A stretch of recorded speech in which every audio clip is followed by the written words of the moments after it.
Hello Aspire students, direct second year students.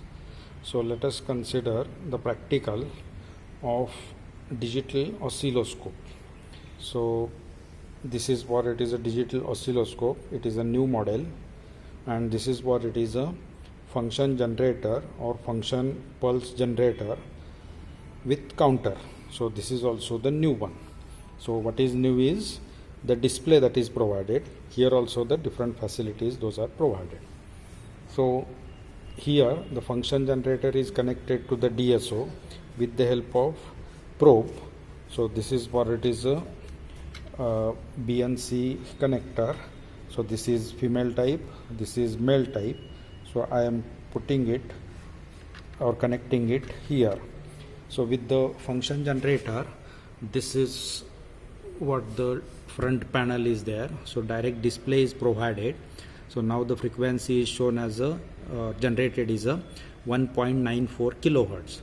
So here it is range that is given, here that is attenuation is given, here the modulation is considered, here the different functions, those are considered. So sine function, square function, triangular functions, like that.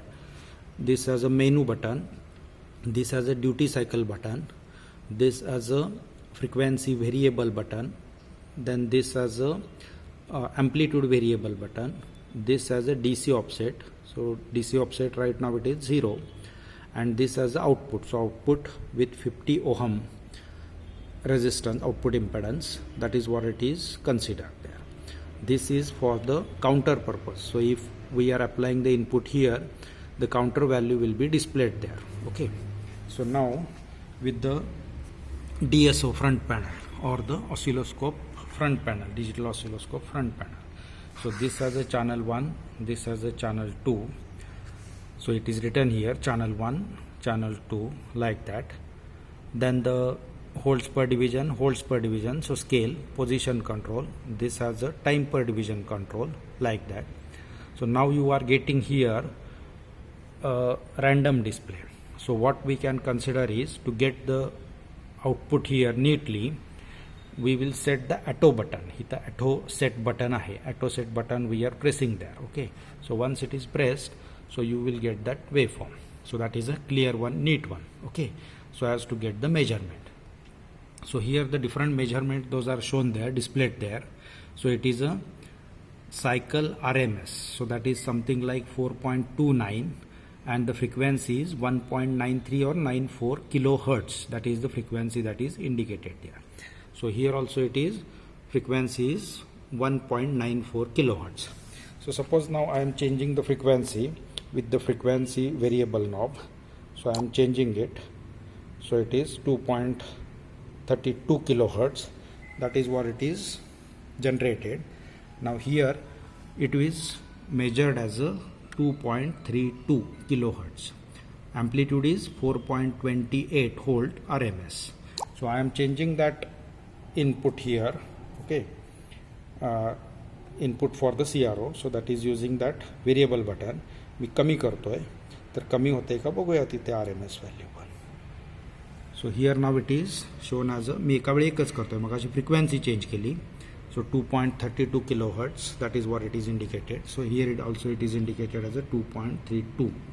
आणि cycle RMS आता कमी झाली, 2.79 volts RMS. Now here the measure button, that is what it is provided. मग अशी auto set button केलं आणि set केली frequency, म्हणजे ग्राफ किंवा द ट्रेस. ओके. आता मेजर बटन प्रेस करतोय आपण. सो मेजर बटन प्रेस केल्यानंतर different menu is coming. So channel 1, channel 2, like that. So channel 1चा मेनू आता आपण बघतोय.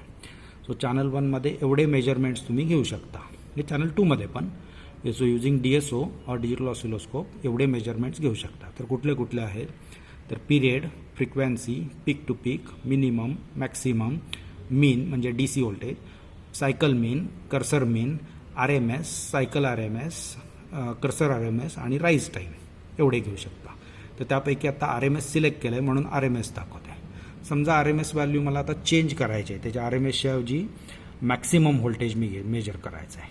तर मॅक्सिममला इथे हे नॉब सेट करा, इथे मल्टीपर्पज कर्सर किंवा नॉब आहे. तर RMSला पहिला डिसिलेक्ट केलं मी आणि आता मॅक्सिममला मी सेट केला आणि परत एकदा मेजर बटन दाबलं.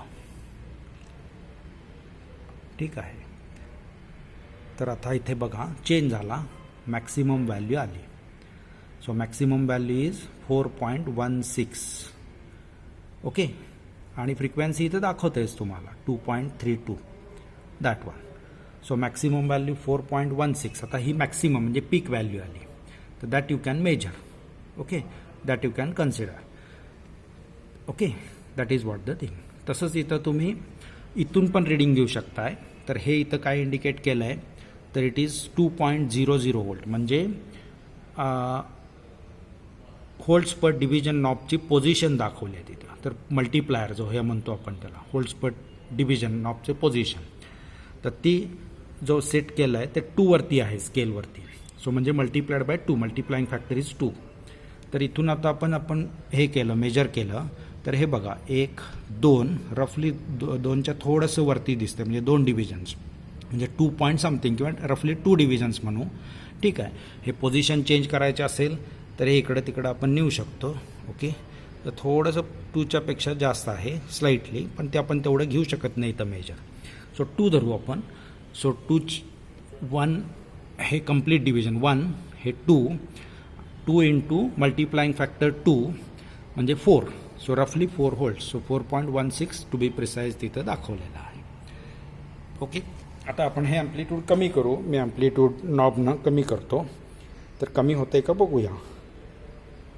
ठीक आहे.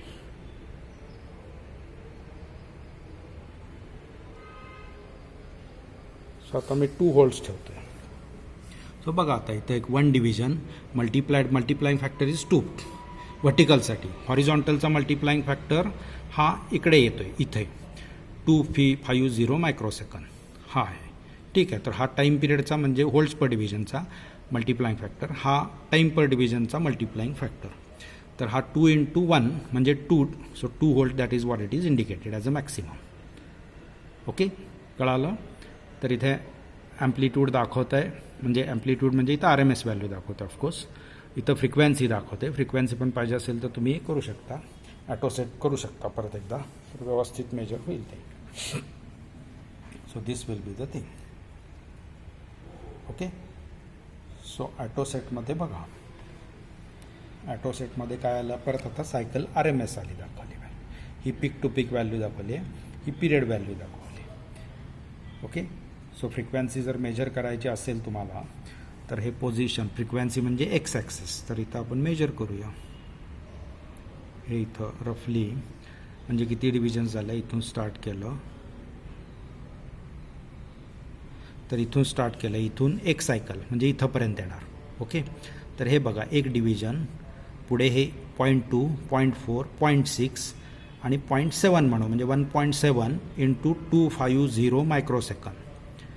म्हणजे ते मल्टिप्लिकेशन केलं तर टाईम पिरियड एवढा येईल आणि 1 टाईम पिरियड केला तर फ्रिक्वेन्सी येईल. सो 2.32 येते का बघा. सो इथं पण 2.32 दाखवलेलं आहे.